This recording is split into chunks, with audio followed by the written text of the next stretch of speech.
Hello hello everyone.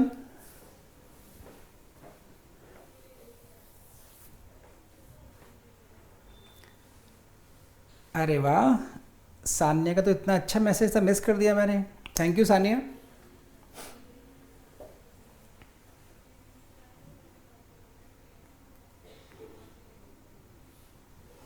शुरू करें class.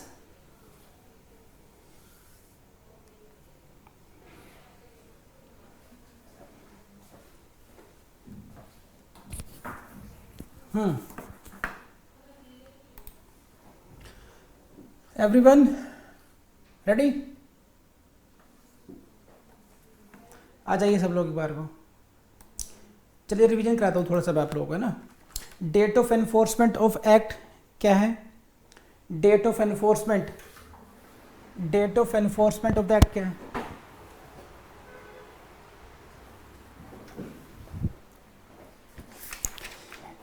Aggrieved women कहाँ डिफाइंड है? Aggrieved women,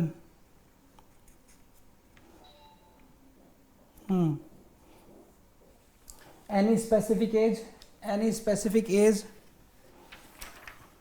no. Chairperson defined, chairperson defined.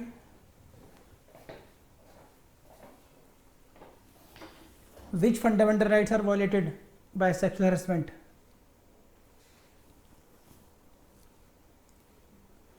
Which convention was ratified by the government of India?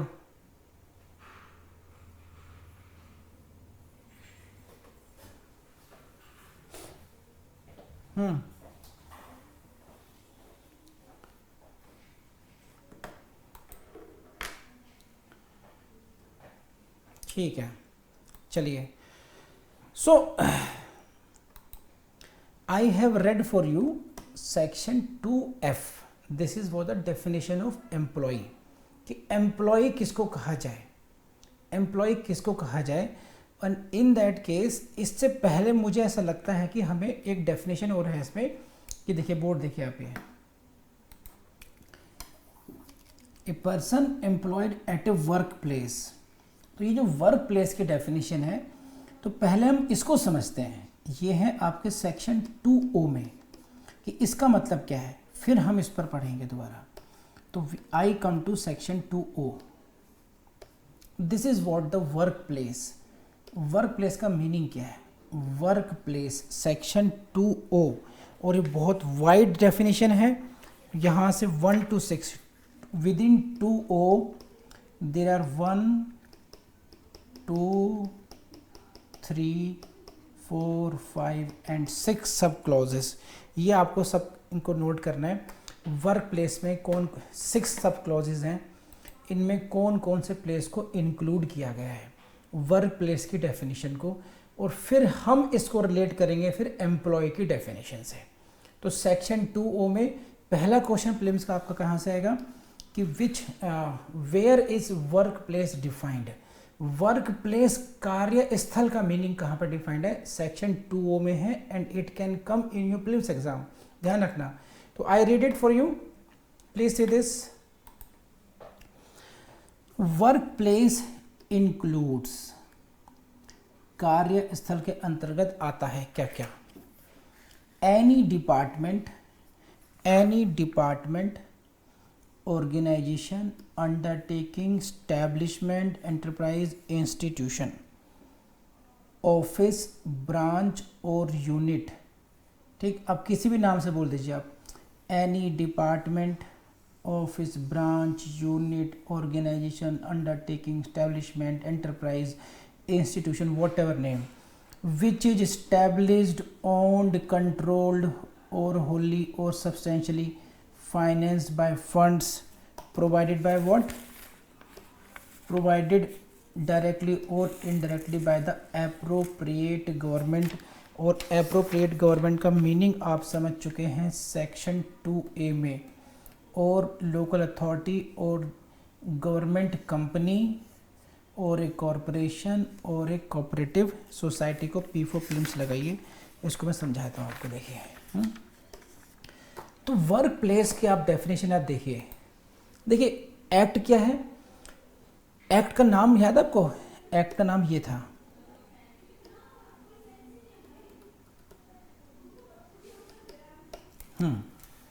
क्यों important है work place की definition जानना? देखिए, this was the name of the act, please see this, sexual harassment of women at work place. और work place का मतलब समझना बहुत जरूरी है आपको, इसलिए सेक्शन 2O। तो बेसिकली जो एक्ट है, this act is enacted to prohibit, to prevent, to redress the complaints regarding what? Sexual harassment at work place. कार्यस्थल पर जो सेक्सुअल हरेसमेंट है उसको रोकना है। तो it becomes very important for you to identify what do you mean by the work place. तो work place की डेफिनेशन इसलिए बहुत इंपॉर्टेंट है क्योंकि सारा खेल जो सेक्सुअल हरेसमेंट का वर्क प्लेस पर ही है। इस एक्ट में दो ही बातें इंपॉर्टेंट है, सेक्सुअल हरेसमेंट कहां पर हुआ? वर्क प्लेस पर हुआ। तो वर्क प्लेस कहां पर हुआ, इसीलिए इसकी डेफिनेशन को बहुत वाइड किया गया। वाइड का मतलब अगर हम छोटा सर्कल रखेंगे तो कुछ कंप्लेंट्स हो सकता है बाहर आ जाए, तो हमने सर्कल को वाइडर से वाइडर, जितना भी बड़ा जो भी टर्म्स हो सकती हैं वो, we have included all terms in the definition of work place so that every complaint is included in this case. कहीं ऐसा ना हो किसी टेक्निकलिटीज की वजह से कोई कंप्लेंट इस एक्ट के प्रीव्यू से बाहर चली जाए, स्कोप से बाहर चले जाए। और उसी लिए आपको देखना पड़ेगा सेक्शन 2O की डेफिनेशन में ये जो है इतने सारे नाम उन्होंने मेंशन किए हैं। They have I think included every name by which ever you note. This is what, देखिए, any workplace may be any department, workplace may be any organization, workplace may be any undertaking, it may be any establishment, it may be any enterprise, it may be any institution, it may be any office, it may be any branch office you can say, or it may be any unit. This can be anything now. इसीलिए आपको इनके difference करने की जरूरत नहीं है, but you should read it carefully. किसके द्वारा एस्टैब्लिश होना चाहिए वो समझ लीजिए। अभी वर्क प्लेस यानी कि कोई सा भी ऑफिस हो, किसी भी ऑर्गेनाइजेशन का हो, किसी भी डिपार्टमेंट का हो, लेकिन एस्टैब्लिश किसके द्वारा किया गया है? Established on control etcetera by the appropriate government. इसको समझिए बस, इनके द्वारा एस्टैब्लिश किया गया हो। एप्रोप्रिएट गवर्नमेंट सेंट्रल गवर्नमेंट हो सकती है, दैट में बी स्टेट गवर्नमेंट, दैट में भी ये मेन है कॉरपोरेशन और एक कोऑपरेटिव सोसाइटी। तो it may be the office of any government company भी हो सकती है, लिखा आपके सामने, लाइक BSNL हो गया, है ना, लाइक इंडियन ऑयल कॉर्पोरेशन हो गया, IOC हो गया, so many companies are there. It may be यानी गवर्नमेंट ऑफिस हो गया, director prosecution, home department, social work, दुनिया भरी डिपार्टमेंट्स होगी गवर्नमेंट, वो सब आ गए इसमें। लोकल अथॉरिटी का मतलब क्या होगा? म्यूनसिपैलिटीज हो गई, वो सारे ऑफिस में आ गए।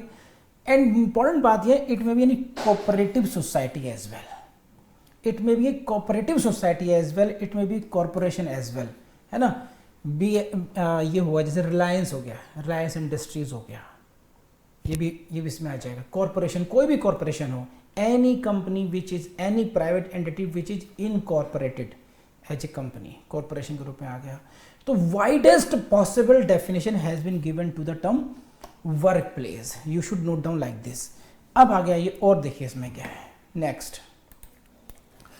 Any private sector organisation or any private venture, undertaking, enterprise, institution, establishment, society, trust, non-government organization, समझे, NGO भी है, ध्यान रखना, it is important, this can be an NGO।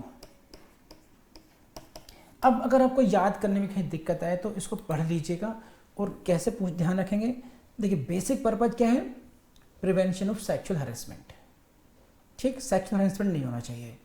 तो कोई भी टर्म आएगी आप सोचना कि यार यहाँ पर क्या हम यहाँ पर अलाउ कर सकते हैं sexual harassment? Answer is no. तो ठीक है, it should be included in this, ठीक। तो क्या सेक्सुअल हरेसमेंट का हमारे बेसिक पर्पज है वो पूरा होना चाहिए। आगे क्या है, सर्विस प्रोवाइडर और service provider carrying on commercial, professional और vocational, whatever educational, entertainmental, industrial, health services और financial activities including production, supply, sale, distribution और service। मतलब आप कुछ भी समझ लीजिए इसको, कोई सा भी सेक्टर छूटा नहीं है, कोई सी भी इंडस्ट्री नहीं छूटी है। इट में भी एजुकेशनल, इट यानी कि कोचिंग सेंटर्स भी हो सकते हैं, इट में भी एंटरटेनमेंटल हो गया, सर्कस हो गया, पीवीआर सिनेमाज हो गए, इंडस्ट्रियल यूनिट हो सकती हैं, इट में भी हेल्थ सर्विसेज हो सकते हैं, what ever you name it and it will be here. तो वर्क प्लेस की definition section 2O and it is including everything here in this case. And third is what, hospitals और nursing homes. तो यहाँ से question आएगा कि क्या hospitals और नर्सिंग होम्स को भी वर्क प्लेस माना जाएगा, क्यों नहीं माना जाना चाहिए, वहाँ पर भी सेक्सुअल हरेसमेंट हो सकता है, वहाँ पे क्यों नहीं माना जाएगा। देखिए हॉस्पिटल्स और नर्सिंग होम्स हो गया, एनी स्पोर्ट इंस्टीट्यूट्स, स्टेडियम और स्पोर्ट्स कॉम्प्लेक्स भी हो सकते हैं, ठीक, ये सब हो गया। अब ये सब एक ही टर्म्स है, ट्रेनिंग, स्पोर्ट्स और अदर एक्टिविटीज़ के लिए।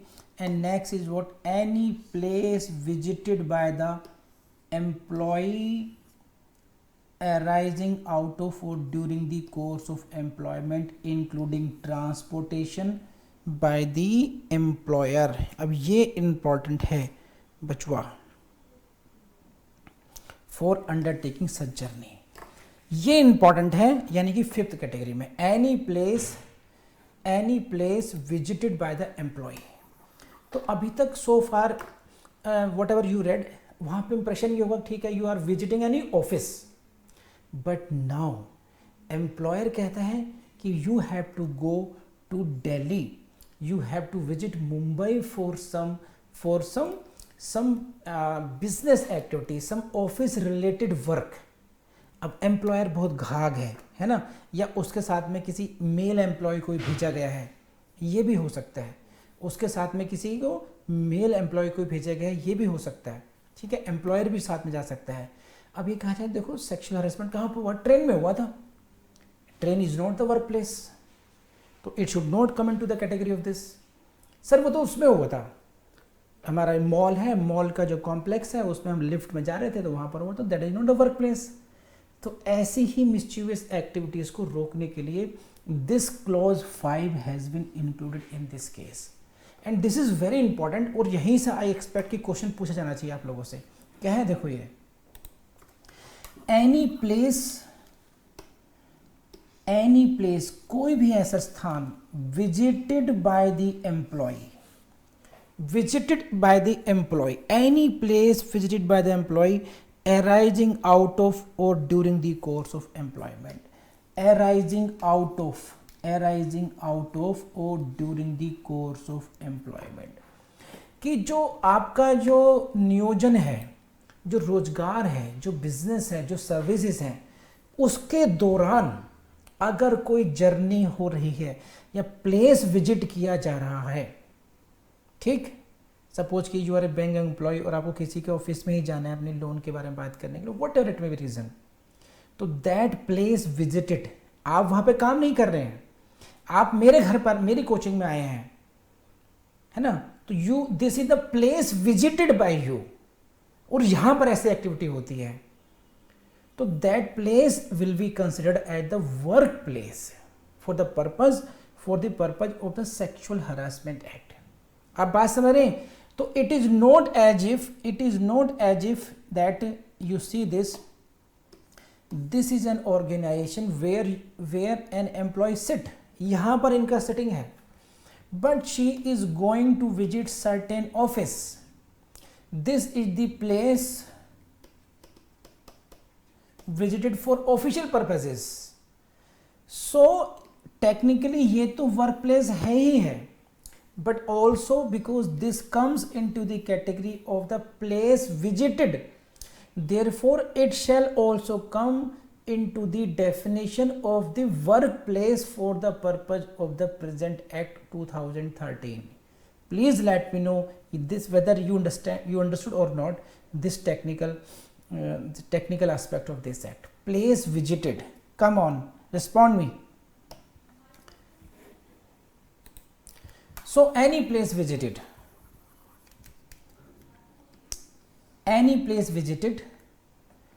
by the employee, and employee you know the meaning of what, कहाँ से निकल के आएगा, this is the 2F, हम लोग इससे कनेक्ट करके पढ़ेंगे इसको भी. Arising out during the course of employment including transportation, तो including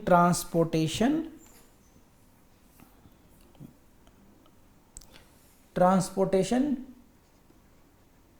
provided by the employer for undertaking such journey. तो now that car, एक कार दी जा रही है आपको, एक वुमेन को कार दी जा रही है, कोई ट्रांसपोर्टेशन दिया जा रहा है.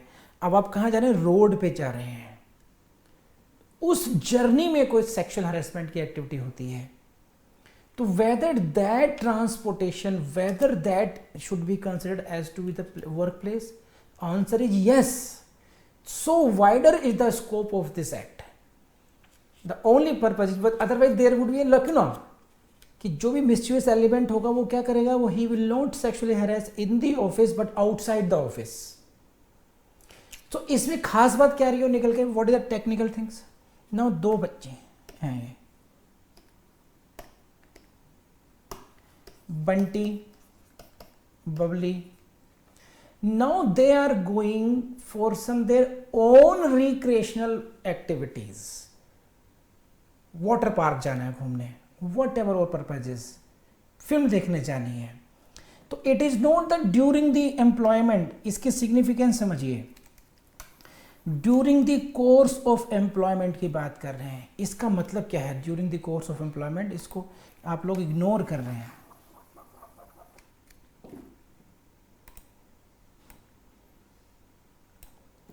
See, this is during the course of employment. It is the place during the course of employment. This journey, this place visited should be during the course of employment. If the time of employment is now, has ended now, official times are off now, 10 to 6, 9 to 7, whatever it may be. अब आप अपनी private visit कर रहे हैं. If you are going on your private visit with your employer or your colleague, co-worker, then you cannot say like this. This is for the place visited during the course of employment. समझिए आप ये. तो place visited ऐसे नहीं कि it may be any place visited. It should be connected to the course of employment. Yes, it may be included transportation provided by the employer. It may be that also. तो I believe कि आपको ये बात, ये line बहुत अच्छे तरीके से में आ गई होगी. तो what it may be the any office हो सकता है. Work place also include the transportation provided by the employer. Work place also include the place visited by the employee, जिस प्लेस को उन्होंने विजिट किया है, जहां पर वो गए हैं फॉर द एम्प्लॉयमेंट पर्पजेस. समझ में आई बात? कम ऑन. तो टेक्निकलिटी थी या नहीं थी? And 6, it may be a dwelling place or a house. Please P for prelims लगाइए यहाँ पर. ये एक निवास स्थल भी हो सकता है, निवास गृह भी हो सकता है आपका. तो whether work place includes a dwelling place, yes it may be working place for a domestic worker. ये घरेलू नौकर के लिए हो सकता है.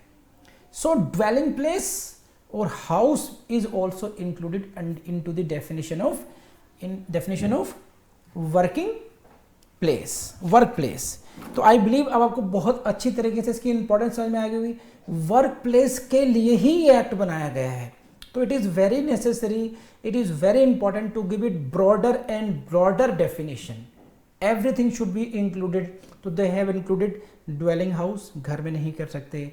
You can't do it in the during transportation, you can't do it at any work place visited पे नहीं कर सकते. और इस्टेब्लिशमेंट के जो ऑफिसेस हैं, यूनिट्स हैं, वो तो बात ही अलग है. और it can be any company, private company हो सकती है, it can be the hospitals, it can be the nursing homes, it can be the it can be the sports complexes जहाँ पर ट्रेनिंग होती है, जहाँ पर आपके स्टेट स्पोर्ट्स एक्टिविटीज़ होती हैं, तो they have not left even a single place to allow such kind of mischievous activities. तो this is all about work place. अब हम लोग we will go back to what, two F, employee की definition पर. Now you go to the two F. This is 2F. Please see this now.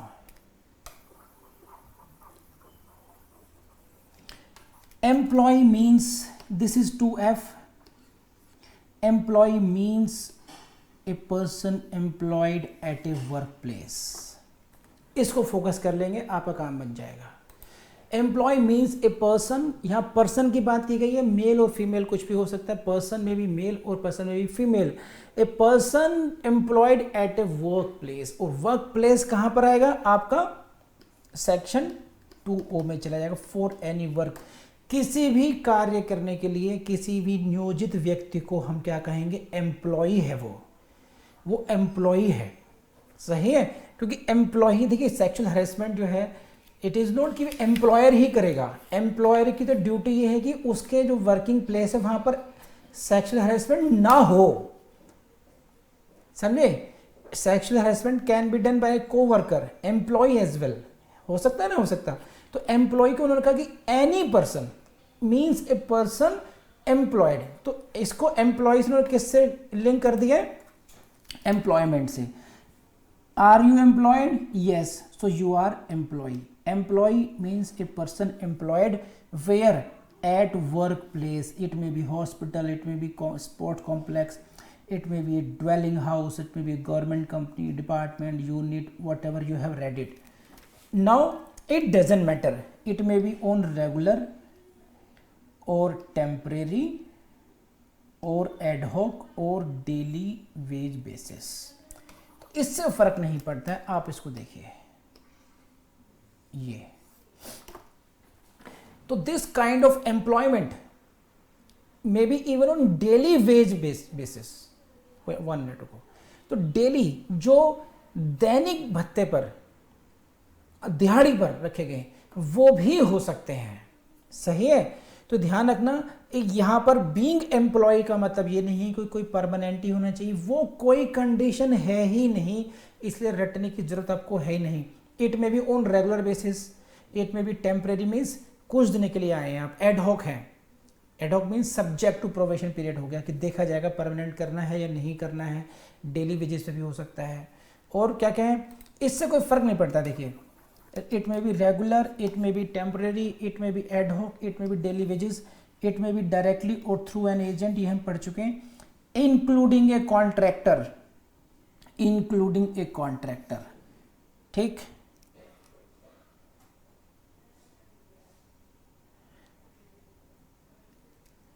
Next पढ़ लेते हैं इसमें. बस अब कॉन्सेप्ट समझ चुके हैं आप, आगे ना. विद और without the knowledge of the principal employer. अब आप समझिए इसको कि जो विद और without knowledge of principal employer, कि जो मुख्य एम्प्लॉयर है, हो सकता है उसकी जानकारी में भी ना हो कि आप यहां पर एम्प्लॉयड हो चुके हैं. आपको किसी कॉन्ट्रैक्टर की तरह से, किसी एजेंट की थ्रू से आपका एम्प्लॉयमेंट हो गया, यू आर एम्प्लॉयड. अब कौन जाने टाटा की कंपनी में कितने कितने लोग हैं, टाटा को थोड़ी पता है सारी बात, अंबानी को थोड़ी पता कि हाँ अच्छा सो एंड सो भी हमारा एम्प्लॉय है. तो knowledge of the principal employer is immaterial for this purpose. यहां से क्वेश्चन बनता है कि whether it is necessary to be a employee that his और her employment should be in the knowledge of the principal employer. जो मुख्य नियोक्ता है, क्या उसके ज्ञान में होना आवश्यक है? बिल्कुल आवश्यक नहीं है इस बात का. यहां से क्वेश्चन आएगा, बोलो आए ना. और एम्प्लॉय में बी फॉर रिम्यूनरेशन और नॉट, और वर्किंग ऑन वॉलंटरी बेसिस और otherwise. Please see P for prelims. बहुत टेक्निकल हो गया भाई मेरे, ये क्या हो गया, ये एम्प्लॉय के लिए whether he is working for remuneration और not, he may be working for voluntary basis, he may be working for the otherwise as well.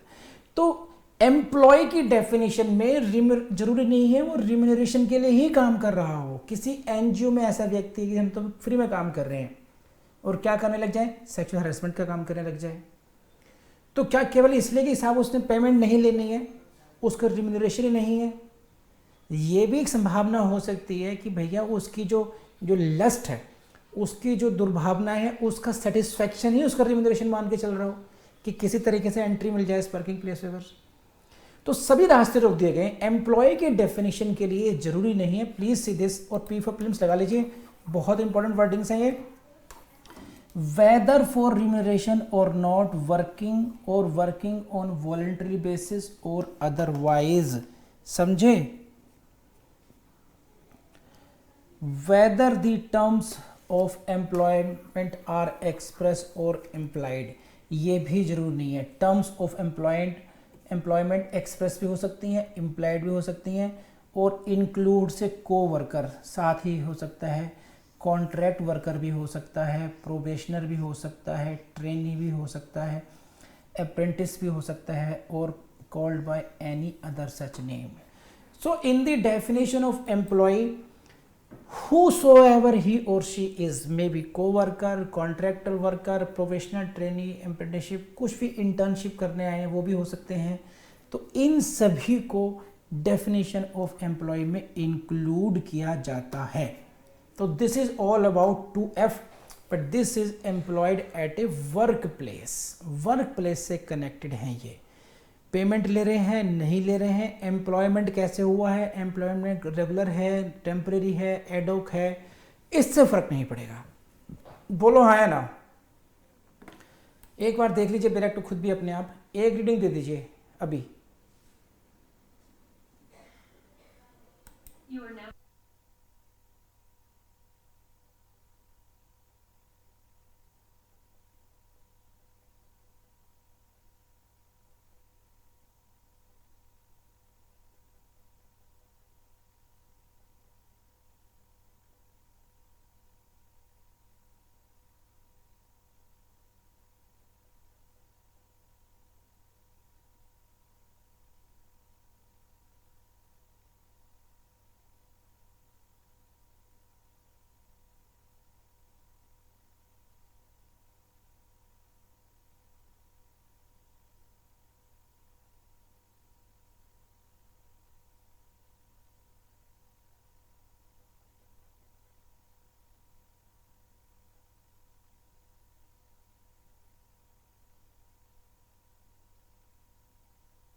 Hello, अब आई आवाज़?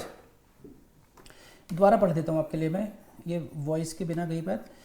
तो जो जो नीलू कसेरा मैडम की है डेफिनेशन में एक कंपैरिजन कर रही है डोमेस्टिक वर्कर से, एम्प्लॉय की डेफिनेशन का कंपैरिजन डोमेस्टिक वर्कर से। तो in case of domestic worker ये था, रिम्यूनरेशन था, that remuneration may be in cash और in kind. when you talk about this, about the employee, तो whether for remuneration or not, ये important है, ठीक है। तो यहाँ पर एम्प्लॉय के लिए रिम्यूनरेशन का वर्क होना जरूरी नहीं है। क्यों? Because why, he may be only a training, he may be only a training, he may be only any apprentice. तो हो सकता है उसको अभी कोई एम्प्लॉयमेंट में कोई ना कोई उसको रिम्यूनरेशन नहीं दिया जा रहा हो। Someone has joined the office as an apprentice, as a trainee. He is not being given any kind of remuneration. Whether he can be allowed for the sexual harassment? No. This is the concept here. So definition of employee and definition of domestic worker, these are two different things, differentiated. कर लेंगे आप नीलू कसेरा? Sir ने बताइए आपको, आप बढ़ें आगे। This is what 2G employer again 1 2 how many 4 clauses, again a very lengthy definition. Employer means in relation to any department, organization, undertaking, establishment, enterprise, institution, office, branch or unit of the appropriate government or local authority, the head of that department, ये अब ये समझिए को employer का मत।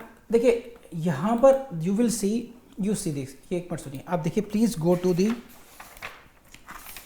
Section, heading देख लीजिए आप अभी एक सेकंड।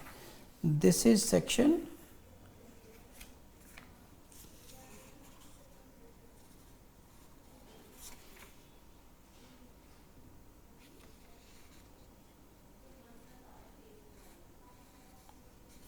22 तो है ही है। 19, प्लीज सी द सेक्शन 19। यहाँ पर एम्प्लॉयर में, यहाँ पर लिख रहा हूँ मैं एम्प्लॉयर मीन्स में section 19 duties of employer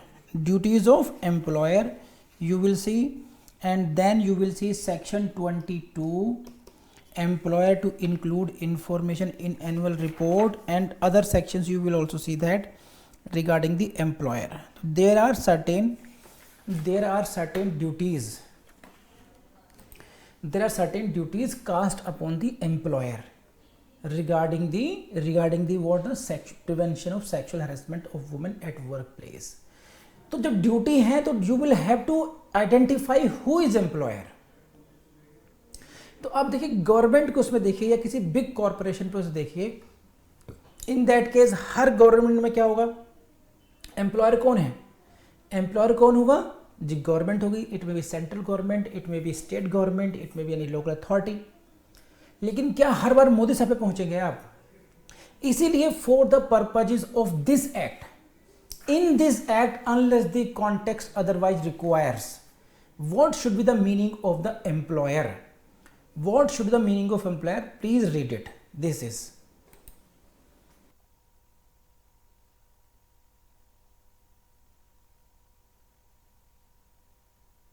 in this case it is what the head of the department, head मुखिया उस डिपार्टमेंट का, हेड ऑफ दैट डिपार्टमेंट और ब्रांच और दिस। तो ये सरकारी उसके लिए हो गया। एनी अप्रोप्रिएट गवर्नमेंट का, किसी भी गवर्नमेंट का, गवर्नमेंट ऑफिस हो या लोकल अथॉरिटी ऑफिस हो, उसके संदर्भ में in relation to such kind of, यानी कि किसी भी अप्रोप्रिएट गवर्नमेंट का मतलब क्या हुआ, it can be the central government, it can be the state government. तो सेंट्रल गवर्नमेंट या स्टेट गवर्नमेंट या फिर कोई लोकल अथॉरिटी के संबंधित इन तीनों गवर्नमेंटल इंस्टीट्यूशन से संबंधित कोई भी डिपार्टमेंट, कोई भी ऑर्गेनाइजेशन जो आप यहाँ लिखे हुए हैं, कोई भी शब्द चुन लीजिए, इनके संबंध में उसका मुखिया जैसे मेरा एम्प्लॉयमेंट था डायरेक्टरेट ऑफ प्रोसिक्यूशन में, ठीक है, तो कौन सी गवर्नमेंट जॉब हुई?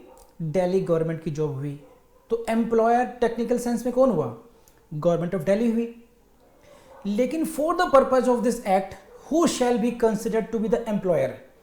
The head of the directorate of prosecution, that is what the director of prosecution, DOP, director of prosecution shall be considered to be the employer for this purposes. तो नियोक्ता वही कहलाएंगे। एम्प्लॉयमेंट किसने किया? Government of Delhi ने किया, लेकिन for the purposes of this act employer किसको माना जाएगा? हेड ऑफ दैट डिपार्टमेंट माना जाएगा। उन्हीं की ड्यूटी रहेगी to take care of the provisions of this act. तो प्लीज लेट मी नो ये बात आपको समझ में आई या नहीं आई? Come on.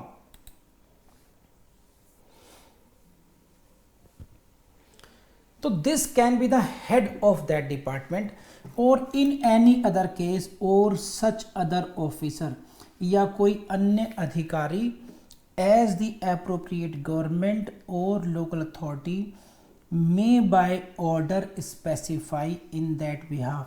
इस संबंध में यदि ये तो गवर्नमेंट को अपना ऑर्डर निकाले अलग से कि who shall be considered to be the employer for this purposes, otherwise कोई if there is no specific और if there is no special notification, अगर कोई विशेष नोटिफिकेशन इस संदर्भ में नहीं है, if there is no special notification, then general rule will be, सामान्य नियम ये होगा, head of that department shall be considered to be the employer for the purposes of this act.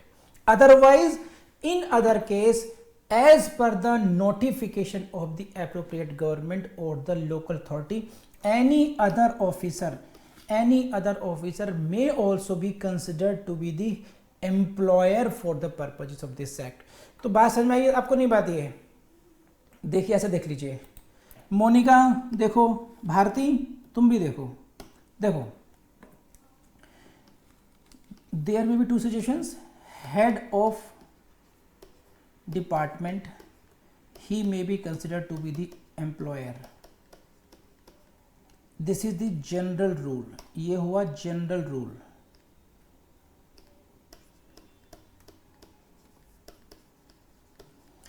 और there may be other officer may also be considered to be employer, कब? when there should be special notification in this regard। तो late me no आपको ये बात समझ में आ गई नहीं आ गई? तो there can be head of the department को भी एम्प्लॉयर मान सकते हैं, अदर ऑफिसर को भी एम्प्लॉयर माना जा सकता है। In general head of the department को ही मानेंगे। अदर ऑफिसर के संदर्भ में there must be some kind of specific notification. This is what employer. Now come to next. In any workplace node covered under clause 1, in any node covered, any person responsible for the management, supervision, control of the workplace। क्या क्या तीन शब्द आ गए हैं, देखो ये management, supervision and control of the workplace. तो if the workplace is not covered in sub clause 1, सब क्लॉज 1 में क्या आ गया? पूरे गवर्नमेंट, एप्रोप्रिएट गवर्नमेंट या लोकल अथॉरिटी के ऑफिसेस आ गए, central government offices, state government offices and the local authority offices आ गया। On that reference that was, and now in other, यानी कि non offices other than the government offices, in that case he can be the any person, ये कोई भी व्यक्ति हो सकता है। कौन व्यक्ति हो सकता है? who is responsible for the management, supervision and control of the workplace। Suppose करो कोई एक प्राइवेट स्कूल है, गांव में है, सही है, तो वहाँ के जो प्रिंसिपल साहब हैं उनकी ड्यूटी है कि वो स्कूल का मैनेजमेंट देखें, सुपरविजन देखें, कंट्रोल करें उसको, पूरे वर्क प्लेस को। तो that principal shall be considered to be the employer. कैसे समझेंगे इसको? ऐसे समझिए, कोई कन्फ्यूजन रहना नहीं चाहिए दिमाग में। ये रहा, ये है स्कूल इन विलेज, एक गांव में एक स्कूल है, इसकी एक कमेटी है, committee employees teachers and staff. Fine, ये कमेटी ही टीचर्स को का अपॉइंटमेंट करती है, स्टाफ का अपॉइंटमेंट करती है, तो टेक्निकली क्या कहलाएगा, ये एम्प्लॉयर हुआ, ठीक है, ये एम्प्लॉयर हुआ। लेकिन इसका जो मैनेजमेंट है स्कूल का, मैनेजमेंट, सुपरविजन या कंट्रोल, ये कौन करता है, इस स्कूल का प्रिंसिपल साहब करते हैं। तो principal, so there are two persons now, one is principal and other is committee. In the example given by me, if you see who is employing the staff, if you see the who is employing, that is the committee is employing.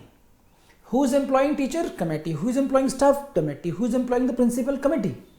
So in that sense you can see the committee is the employer. But for the purposes of the sexual harassment you will see the who is the person, वो कौन व्यक्ति है, who is responsible for the management, supervision and control of the workplace. If you go into that detail you come to know the principal, principal की duty है यहाँ पर। तो if there is any allegation of sexual harassment in that school, who will be responsible, principal और committee? It will be the principal, क्योंकि principal की duty है कि वो ये देखे कि वहाँ पर ऐसा ना हो। तो जो ड्यूटीज़ हैं 19 में, 22 में, जो अदर प्रोविजंस में ड्यूटीज़ हैं एम्प्लॉयर की, वो प्रिंसिपल की होंगी, ना कि कमेटी की होंगी। तो आई बिलीव आपको बहुत अच्छी तरीके से इस की डेफिनेशन का मर्म समझ में आया होगा, हाँ या ना, कम ऑन।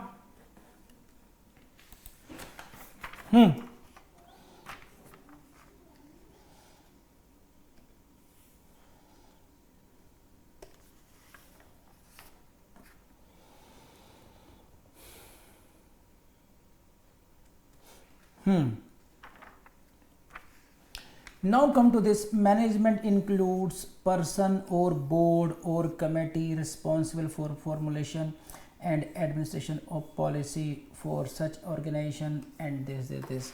तो मैनेजमेंट इंक्लूड्स, इसको छोड़ दीजिए, आप फिर भी समझाता हूँ मैं कि यहाँ मैनेजमेंट का मतलब क्या है। मैनेजमेंट का मतलब क्या है कि formation and administration of policies, उस संस्था के लिए पॉलिसीज का मतलब क्या हुआ, नीतियों का बनाना, फॉर्मुलेशन ऑफ पॉलिसीज, नीतियों का बनाना और उनको एडमिनिस्ट्रेशन करना। तो it can be single person, it can be done by a board as well, it can be by committee, it doesn't matter. तो it may be single person, it may be board, it may be committee, it hardly matters. आइए next पर आ जाइए। Next पर देखिए क्या है।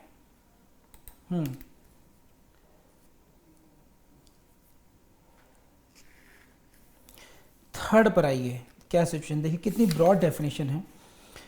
In relation to the work place, work place कहाँ डिफाइंड था, सेक्शन 2O में, covered under sub clause 1 and 2।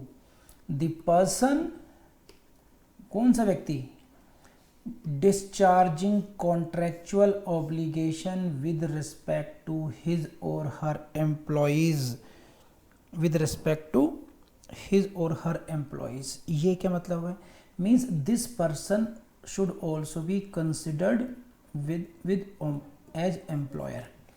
who is this person, employer who is discharging contractual obligations with respect to his or her employees। इसका मतलब क्या है समझिए, देखिए contractual obligations with respect to his or her employees क्या मतलब हुआ कि अगर if there is system of contractual jobs हैं, है ना, कॉन्ट्रेक्चुअल जॉब्स हैं, तो एक जैसे हमारा एक ऑफिस है, हमने कहा कि ठीक है अभी क्लीनिंग और जो हाउस कीपिंग टाइप सर्विसेज हैं हम एक कॉन्ट्रैक्टर के थ्रू लेंगे अभी, तो कॉन्ट्रैक्टर हो गया person, the contractor is the person who is discharging contractual obligations with respect to his और हर एम्प्लॉयज।